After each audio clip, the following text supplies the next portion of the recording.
Hello guys, कैसे हैं आप सब? आई होप अच्छे होंगे, मस्त होंगे, ज़बरदस्त होंगे। आज यह हमारा जनरल मेडिसिन का दूसरा लेक्चर है जिसमें हम बात करने वाले हैं कफ मेडिसिन की। इस वीडियो में आपको कंप्लीट जानकारी दूंगा जिससे आप कफ का ट्रीटमेंट कर सकें। मैं उन सभी मेडिसिन के बारे में बताऊंगा, मार्केट प्रिपरेशन के बारे में बताऊंगा, जैसे कि कफ का सिरप हो गया, इन्हेलर हो गया और कफ ड्रॉप हो गई, ये सारी चीज़ें। तो लास्ट तक बने रहिएगा ज़रूर। और इस लेक्चर के बाद मैं यह विश्वास दिलाता हूँ कि आप कफ का ट्रीटमेंट कर सकते हैं, बट डोज के लिए आप किसी फिजिशियन का सलाह ले सकते हैं। इन जनरल मैं इसके डोज के बारे में बता दूं तो एडल्ट डोज 10 से 15 ml सुबह शाम ले सकते हैं, बीडी ले सकते हैं। अगर एज 15 के नीचे है तो उस केस में 5 ml सुबह शाम दे सकते हैं, और अगर 10 से 5 साल के बीच में है तो उसे 3 से 3.5 ml सुबह शाम दे सकते हैं। तो चलिए वीडियो को स्टार्ट करते हैं। ड्रग फॉर कफ क्या होती है? कफ एक प्रोटेक्टिव ड्रग है, मीन्स रक्षात्मक प्रतिक्रिया है जो क्या करती है, फॉरेन पार्टिकल या रेस्पिरेटरी सिक्रीशन को लंग्स में प्रवेश करने से रोकती है। यह कैसे होता है? ये दे रखा है, it occurs due to stimulation of mechano chemo receptors होते हैं हमारे गले में, और साथ ही साथ रेस्पिरेटरी पैसेज या स्ट्रेच रिसेप्टर जो हमारे लंग्स में होते उसके द्वारा भी यह कंट्रोल किया जाता है।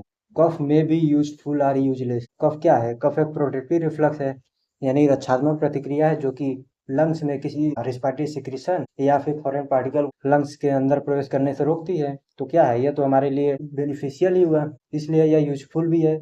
और हार्मफुल कैसे है? जरूरत से ज्यादा या रिफ्लेक्शन होने लगता है तो यह हमारे लिए हार्मफुल बन जाता है। वही चीज यहाँ दे रखा है, यूजफुल या यूजलेस हो सकते हैं। यूजलेस कफ को हम क्या करना चाहिए? तो यूजलेस है उसे सप्रेस करना चाहिए, एंड यूजफुल यानी productive cough saver to the airway, it is not required to suppress. अब बात करते हैं इसके क्लासिफिकेशन के बारे में।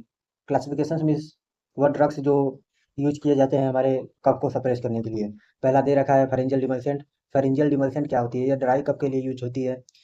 इससे पहले हम एग्जाम्पल देखें, बात कर लेते हैं यह वर्क कैसे करता है। इसकी वर्किंग में सबसे पहला दे रखा है, फेरिंजियल डिमल्सेंट क्या करता है? स्मूथ करता है थॉट को, हमारे हमारे गले को क्या करता है? चिकना बनाता है, जिससे जो इम्पल्स जनरेट होते हैं वो इम्पल्स जनरेशन बंद हो जाती है।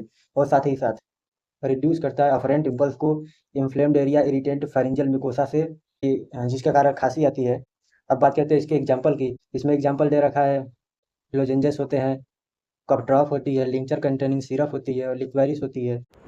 लिक्वेरिस को मुलेठी भी कहते हैं। यह खांसी में एक बेनिफिशियल हर्बल मेडिसिन के रूप में प्रयोग किया जाता है। बात करें लोजेंजेस की, लोजेंजेस ये आप डायग्राम में देख सकते हैं, यही होती है लोजेंजेस। विक्स हो गया, स्ट्रेप्सिल्स हो गई।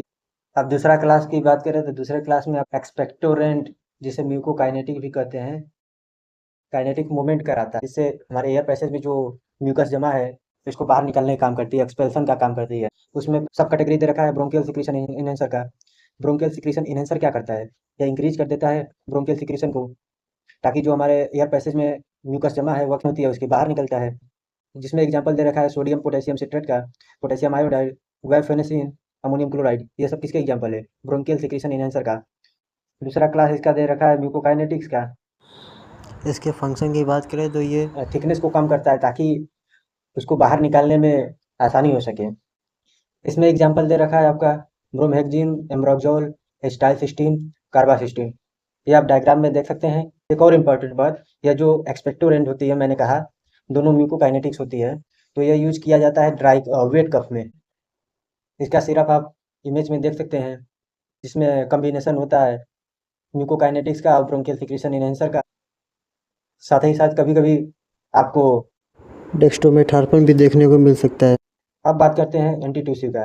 एंटीट्यूसिव, जैसा कि मैंने कहा, यह कफ सेंटर सप्रेसेंट होते हैं, हमारे जो ब्रेन में कफ सेंटर होते हैं उसको सप्रेस कर देते हैं, जिससे कफ यानी हमें खांसी नहीं आती, कफ नहीं होता। इसमें पहला क्लास दे रखा है आपका ओपियोइड। ओपियोइड का एग्जाम्पल देखें, एग्जाम्पल में दे रखा है कोडीन, एथिल मॉर्फिन और फोलकोड। नॉन ओपियोइड में दे रखा है नोस्कैल्पिन, डेक्स्ट्रोमेथार्फन और क्लोफेडियनल। या डेक्स्ट्रोमेथार्फन की बात करें तो मोस्ट इम्पॉर्टेंट, अगर ड्राई कफ में आपका यूज होने वाला कोई कफ मेडिसिन है तो यही है डेक्स्ट्रोमेथार्फन। अगर आप ड्राई कफ के लिए अगर कोई मेडिसिन ले रहे हैं तो उसमें आपको डेक्स्ट्रोमेथार्फन देखने को मिलता ही है, जो कि आप इमेज में देख सकते हैं। या तो ये सिंगल डेक्स्ट्रोमेथार्फन यूज होता है, या तो इसके साथ क्लोफेडियनॉल, क्लोराम्फेनिकोल, ये सब ऐड कर दिए जाते हैं ड्राई कफ में। यह बात हो गई नॉन ओपियोइड की। अब बात कर लेते हैं तीसरा क्लास जो कि कफ सेंटर सप्रेशन में यूज होता है, वह होता है एंटीहिस्टामिन। क्लोरफेनिरामिन, अभी हमने बताया ऊपर कि डेक्स्ट्रोमेथार्फन या तो मोस्ट इंपॉर्टेंट अगर ड्राई कफ के लिए यूज होता है तो डेक्स्ट्रोमेथार्फन यूज होता है, या तो वह सिंगल यूज होगा या तो इसके साथ ही यूज होगा। साथ ही साथ आपको कभी कभी डेक्स्ट्रोमेथार्फन के साथ डाइफेनहाइड्रामिन भी मिल जाती है। एक और एग्जाम्पल दे रखा है प्रोमेथाजिन का, यह भी एंटीहिस्टामिन होती है जो कफ सेंटर सप्रेशन के रूप में काम करती है। एक और क्लास यूज होता है कफ सेंटर सप्रेशन में पेरिफेरल एक्टिन। पेरिफेरल एक्टिन वो कफ सप्रेशन की तरह ही काम करती है, जिसमें एग्जाम्पल दे रखा है प्रिनॉक्स डाइजीन। इसका मार्केट प्रिपरेशन बहुत रेयर केस में मिलता है। अगला क्लास देखने को मिलता है जो कि हम यूज करते हैं किसके लिए, कफ के लिए, वह होती है adjacent anti tissue. Adjacent anti tissue में हम ब्रोंको डायलेटर का यूज करते हैं जो ब्रोंकियल डायलेशन करती है, हमारे लंग्स के ब्रोंकाई को डायलेट करती है, जिसमें एग्जाम्पल दे रखा है आपका सल्ब्यूटामॉल और टर्ब्यूटालिन। इसका भी एक क्लासिफिकेशन है, आइए बात कर लेते हैं इसके क्लासिफिकेशन के बारे में।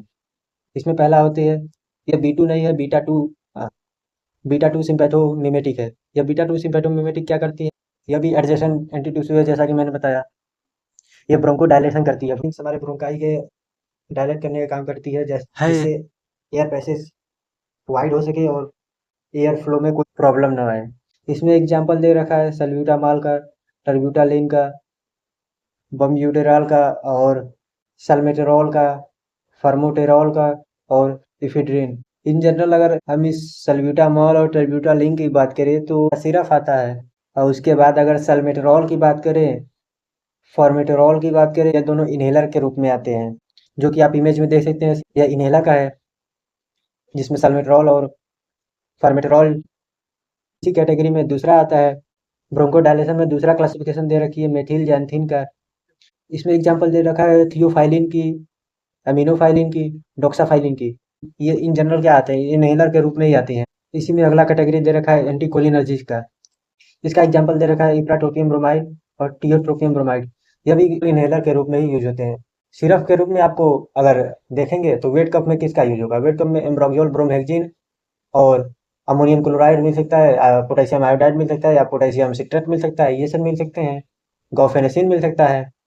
और अगर ड्राई कफ की बात करें तो उसके इसमें डेक्स्ट्रोमेथार्पन, कोडीन मिल सकता है। कोडीन मार्केट प्रिपरेशन अब कम हो गया है। डेक्स्ट्रोमेथार्पन मिल सकता है, डेक्स्ट्रोमेथार्पन के साथ क्लोरफेनिरामिन मिल सकता है, या फिर डाइफेनहाइड्रामिन भी मिल सकता है। यही मार्केट प्रिपरेशन होते हैं। आज हमने बात की कफ मेडिसिन की, कौन से कफ मेडिसिन वेट कफ में यूज होते हैं और कौन से ड्राई कफ में होते हैं। आई होप आपको क्लियर हो गया होगा। बेस्ट ऑफ लक, मिलते हैं अगले वीडियो में एक नए टॉपिक के साथ।